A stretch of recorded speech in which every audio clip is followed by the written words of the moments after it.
আমি তো বরাক কণ্ঠ চ্যানেলটি বালা পাই নাটক চ্যানেলের হিসাবে, অশ্লীলতা নাই ভালা, কিন্তু আলিমুলামা হল তুলনা দেওয়ার গেলে আমি কইম বরাক কণ্ঠ ইজ মাই ফুট।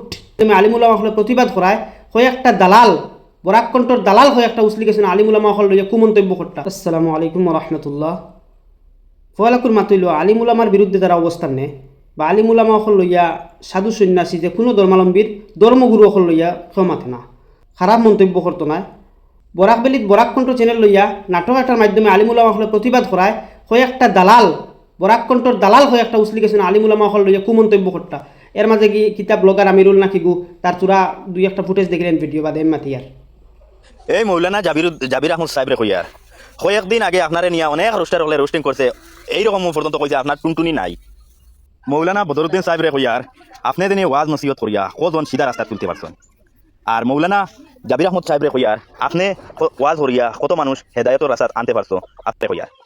আর বরাক কণ্ঠ কতজন মানুষ এই নাটকের দ্বারা সিধা রাস্তার উপরে আনতে পারছে আমি আজকে প্রমাণ দিন। তো নিশ্চয় দেখছেন দুই একটা ফুটেজ বেশ দেখাইছি না, আরও আছে এটা। তো আমি তানরে কইয়ার পুরা পার্সোনালি চিনি না, নম্বর মিলাইবার চেষ্টা করছি, পাইছি না কোনো নম্বর। আলিমুলামা হল লইয়া ইলা মাথাখান হইছে না, আপনি প্রকাশ্যে এই তৌবা করক কোয়া আর মৌলানা জাবির হোসেন আর মৌলানা বদরুদ্দিনের কাছে মাপসক কোয়া। আর এখান মানে মনে রাখিও নাটকের মাধ্যমে কোনোদিন মানুষের হেদায়ত হয় না, নাটকের মাধ্যমে কোনো মানুষ হেদায়ত পাইতো না। নাটক এটা হইল এন্টারটেনমেন্ট, এটা হইল সময় অতিবাহিত করার জায়গা। মানুষ আইবালত গাফিল নিতা দেখিয়া কোনো সময় ইটার দ্বারা কেউ হেদায়ত পায় না। আমি বরাক কণ্ঠরে খারাপ পাই না, যত সিলেটি চ্যানেল আছে সিলেটি চ্যানেলের নাটক চ্যানেলের মাঝে ওয়াহিদ চ্যানেল বরাক কণ্ঠ যেন অশ্লীলতা নাই, কিন্তু এর মাঝেও ভুল করলে আলিমুলামায় ভুল ধরলে এখানে মানিয়ে নেওয়া লাগবো। আর বরাক কণ্ঠর ডিরেক্টর হরুলে নাম বাইয়ে ভুল স্বীকারও করছেন, তবে তার কিছু যুক্তি আর দেখাইছেন লোকে তার নিজের আলিম জাহির করাত লাগছে, এখানে ভাল লাগছে না। ভুল স্বীকার করিয়া নিছেন, ওখান ভাল লাগছে। আর তুমি যে একজন দলাল বারইছো, তুমি বরাক কণ্ঠতে টেকা খাইছুন না কিতা, তুমি আলিমুলামা হলরে ই বাজে মন্তব্য যেটা মাত মুখ লোৱাখান আমার দ্বারা সম্ভব না। তুমি কিতা দলালি করিয়া কিতা হর তোমার প্রকাশ্যে তৌবা করো।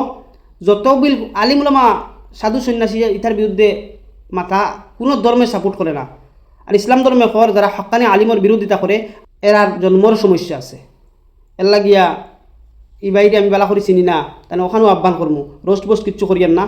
আমার সময় নাই ভাই, আমি মসজিদও ইমামতি আরও বিভিন্ন আমার খাস কারবার আছে। তোমার ভিডিও 4 দিন আগে দেখছি, ভিডিও বানাইবার সময় পাইছি না। আর জুম্মা থেকে ইয়া উলাউলি করে বানাইলি আর। তো এখন মেইন মাত হইছে প্রকাশ্যে তৌবা করুক আপনি। আর ই যে দুই মৌলানার বিরুদ্ধে আপনি মাতিছেন তা কুমন্তব্য করছেন, আর লাগে দুইজনের কাছে মাপসাক কোয়া মাত্র তখানও শেষ।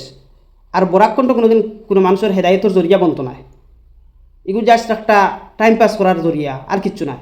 আলিমুলামা হলের এক মানে যা হেদায়ত হইব।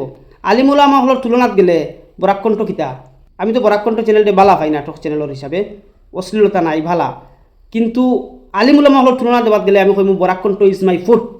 কারণ আলিমুলামা হলের লগে ইটা সাধারণ কিছু তুলনা দেওয়া হয় না। হাদিসও আইছে এক আলিমর মৃত্যু মানে পুরা জাহানোর মৃত্যুর সমান, এক আলিম পুরা জাহানোর লগে তুলনা দেওয়া হয়েছে। আর তুমি যে আলিম হলের এনে বরাক কণ্ঠ সরাক কণ্ঠ লগে তুলনা দেও, ভিডিওটা শেয়ার করে দিবে, এই বাইরের কাছে পৌঁছক।